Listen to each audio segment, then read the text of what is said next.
आपको बताएं, पीआईए की निचकारी के लिए बोली कल इस्लामाबाद में होगी। कौमी एयरलाइन के 75% हिस्सेस फरोख्त करने का प्लान है। कामयाब बोली दहिंदा को बाकी 25% हिस्सेस खरीदने के लिए 90 दिन की मोहलत दी जाएगी। मालूमात हासिल करते हैं, समा के नुमाइंदे शकील अहमद हमारे साथ मौजूद हैं। शकील बताएगा कल बोली होने जा रही है। जी हाँ, ये कौमी एयरलाइन पीआईए की निचकारी की दूसरी अटेम्प्ट है निचकारी के हवाले से, और 51 से 100% शेयर्स फरोख्त करने का प्लान था, लेकिन अब ये बताया गया है कि 75% शेयर्स इनिशियली फरोख्त किए जाएंगे और कौमी एयरलाइन के 75% हिस्से फरोख्त करके बाकी 25% बाद में जो है वो फरोख्त किए जाएंगे। सुबह 10:45 पर बिड्स जमा कराई जाएंगी। 11:15 तक जारी रहेगा ये प्रोसेस, और उसके बाद 3:30 पर जो सुबह को बिडिंग जो है वो खोली जाएंगी और सील बंद बोलियों का अमल मुकम्मल होने के बाद बोलियां मीडिया की मौजूदगी में खोली जाएंगी। रिजर्व प्राइस से ज्यादा होने की सूरत में बिड ओपन की जाएगी और कम बोली की सूरत में सबसे ज्यादा बोली दहिंदा को कीमत मैच करने का मौका दिया जाएगा।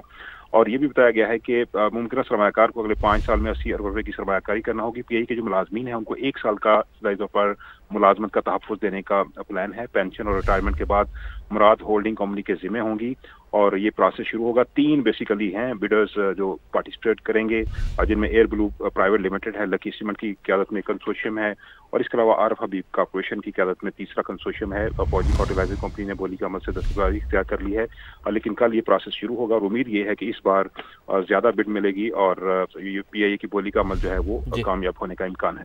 जी शकील, बहुत शुक्रिया आपका। दीगर खबरें शामिल करते हैं। बात करेंगे मौसम के हवाले से। आज़ाद कश्मीर में बारिश और बर्फबारी का सिलसिला तीसरे रोज भी जारी।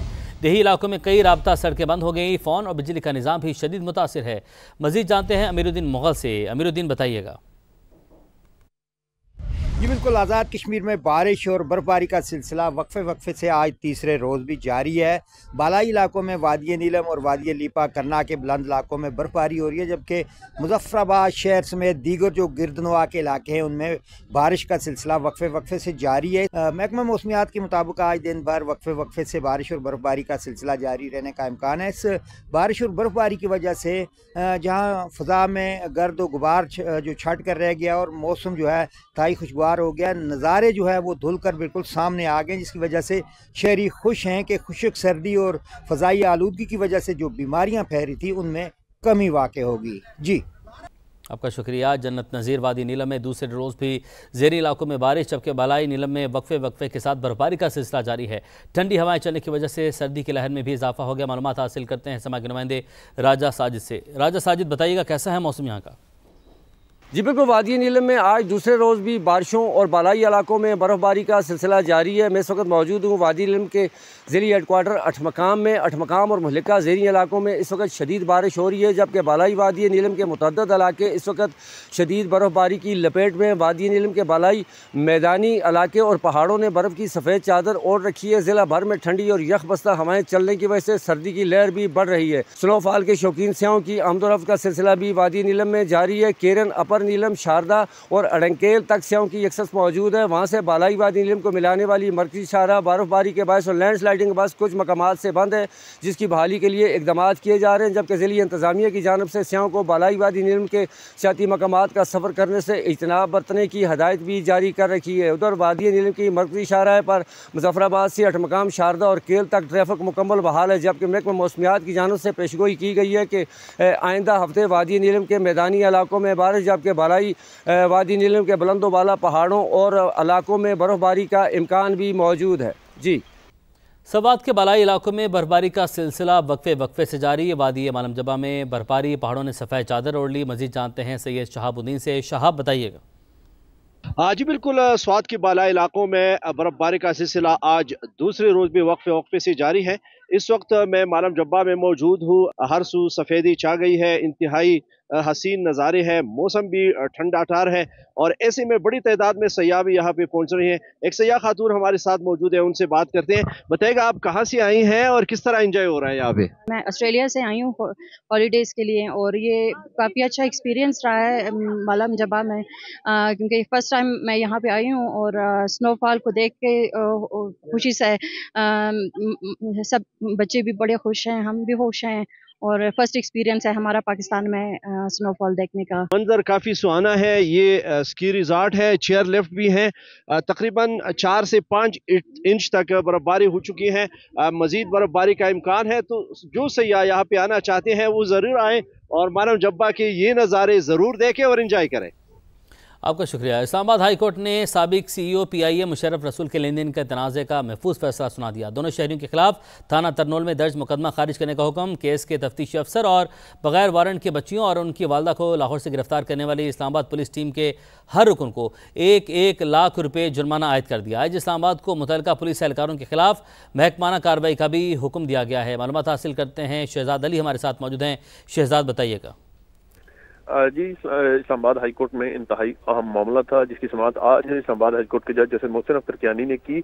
आज अदालत ने जो मुख्तर फैसला सुनाया है, इस हवाले से जो महफूज किया गया था, उसमें जो पुलिस अफसरान इस वाक़े में मुलव्वस हैं उनको 1-1 लाख रुपया जुर्माना और उनके खिलाफ कार्रवाई का हुक्म दिया गया है IG इस्लामाबाद को।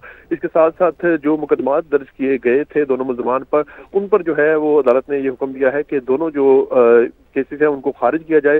अदालत ने अपना मुख्तर फैसला जारी किया है। इस हवाले से जो है वो अदालत ने यह भी कहा है कि जो इस वाक़े में मुलव्वस पुलिस अफसरान हैं पुलिस के, उनके खिलाफ भी जो है वो IG इस्लामाबाद कार्रवाई करे। और इस हवाले से अदालत ने जो है वो 1-1 लाख रुपया जुर्माना भी जो है वो दोनों केसेस में जो है वो किया है मुतल्लिका अफसरान को। तो अब जो अदालत की जानिब से तहरीरी और जो तफसीली फैसला सामने आएगा उसमें इस हवाले से मजीद भी इम्कानात है कि पुलिस के हवाले से जो ये लैक हुई है, इस हवाले से जो है वो अदालत मजीद कार्रवाई का भी हुक्म देगी। बहुत शुक्रिया शहजाद आपका। पंजाब में फिल्म इंडस्ट्री के फ़रोग़ के लिए पंजाब फिल्म डेवलपमेंट अथॉरिटी तश्कील देने का फैसला। पंजाब असम्बली में फिल्म डेवलपमेंट अथॉरिटी एक्ट 2025 पेश कर दिया गया। फिल्म साजों को सहूलियात, इजाज़तनामों और वन विंडो ऑपरेशन की सहूलत मिलेगी। मालूमात हासिल करते हैं, अब्बास नकवी हमारे साथ मौजूद हैं।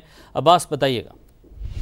जी देखिए, पंजाब में फिल्म इंडस्ट्री के फरोग के लिए पंजाब फिल्म डेवलपमेंट अथॉरिटी तश्कील देने का फैसला किया गया है और इस हवाले से पंजाब असम्बली में पंजाब फिल्म डेवलपमेंट अथॉरिटी 2025 जो है वो गुज़िश्ता जुमे के रोज पेश किया गया था। पंजाब फिल्म डेवलपमेंट अथॉरिटी से फिल्म साजी, ड्रामा, डॉक्यूमेंट्री की सरपरस्ती की जाएगी। इसके साथ साथ नई फिल्म पॉलिसी, कवायद ज़वाबित और लाइसेंसिंग का जामे निज़ाम जो मुतारिफ होगा। फिल्म साजों को सहूलत, इजाजतनामों और वन विंडो ऑपरेशन की सहूलत मिलेगी। मुकामी और गैर मुल्की सरमायाकारी के फरोग के लिए खसूसी मराहत दी जाएंगी। फिल्म स्टूडियो, फिल्म सिटी और पोस्ट प्रोडक्शन सहूलियात की क़याम की राह हमवार होगी, जबकि नए टैलेंट की तरबियत के लिए ट्रेनिंग प्रोग्राम शुरू किए जाएंगे। फिल्म इंडस्ट्री के लिए फंडिंग, ग्रांट और सब्सिडी का निज़ाम मुतारिफ किया जाएगा। पंजाब की सकाफत, सियाहत और मुस्बत तशक्कुस के फिल्म के जरिए जो है उजागर किया जाएगा। और फिल्म आपने अपडेट किया, आपका बहुत शुक्रिया। कोयटा के इलाके हजारगंजी में बैंक डकैती, डाकू 3.5 करोड़ रुपए लूट कर फरार हो गए। मालूमात हासिल करते हैं अपने नुमाइंदे मोहम्मद आतिफ से। आतिफ, इस कार्रवाई से मुतालिक बताइएगा। जी बिल्कुल, इस वक्त मैं मौजूद हूँ कोयटा के इलाके हज़ारगंजी में। ये जो है एक तिजारती मरकज़ है और यहाँ पे जो है गुज़िश्ता रात को एक डकैती हुई है। बताया जा रहा है कि 4 से 5 जो डाकू थे वो बैंक में दाखिल हुए और असले के ज़ोर पर जो है बैंक से तकरीबन 3.5 करोड़ रुपए जो है वो लेकर जो है वो फ़रार हो गए हैं। ये बताया जा रहा है जो बैंक इंतज़ामिया उसकी जानिब से कि डाकू जो है वो नकाबपोश थे और वो असले के ज़ोर पर जो है वो उन्होंने जो है पहले हमले को इकबाल बनाया और उसके बाद जो है ये डकैती की। इस वक्त जो है पुलिस ने जो बैंक है उसको सील किया हुआ है और इस वक्त भी जो है वो तहकीकात का सिलसिला जारी है। जो शवाहिद इकट्ठे कर लिए गए हैं, तहकीकात जो है की जा रही हैं। पुलिस हुकाम के मुताबिक तकरीबन 3.5 करोड़ रुपए की जो है ये बताया जा रहा है कि डकैती हुई है और जो डाकू हैं वो फरार हो गए हैं और उनकी तलाश भी इस वक्त जो है वो जारी है और बैंक के हमले से भी पूछताछ भी की जा रही है। जी, आपका शुक्रिया। फैसलाबाद की टाटा मार्केट में कपड़े के गोदाम की छत गिर गई। मलबे तले दबकर खातून समेत 4 अफराद जख्मी हो गए। मजीद जानते हैं समा के नुमाइंदे नईम कैसर से। नईम, बताएगा इमदादी कार्रवाई कहाँ तक पहुँची और अभी मलबे तले किसी के दबे होने का कोई खदशा तो नहीं जाहिर किया जा रहा? देखिए, इमदादी कार्रवाई जो है वो तकरीबन मुकम्मल कर ली गई है और 4 अफराद खातून समेत जो है वो मलबे के नीचे दब गए थे, जिनको वहाँ से निकाल लिया गया है और अस्पताल में शिफ्ट किया गया है। रेस्क्यू के मुताबिक जिन लोगों को मलबे के नीचे से निकाला गया है उनकी हालत खतरे से बाहर है, तमाम अस्पताल में उनको तिब्बी इमदाद दी जा रही है। ये 10 मरला मशरफ प्लाजा बन रहा था, उसकी खुदाई जारी थी। उसकी खुदाई के दौरान ये 7 की जो मुलिका बिल्डिंग है उसकी छत जो है वो जमीन बोस हुई और जमीन बोस होने से नीचे जो उसके मौजूद अफराद थे वो 4 अफराद जो है वो मलबे के तले दब गए। तो बहुत शुक्रिया नईम, आपने अपडेट किया।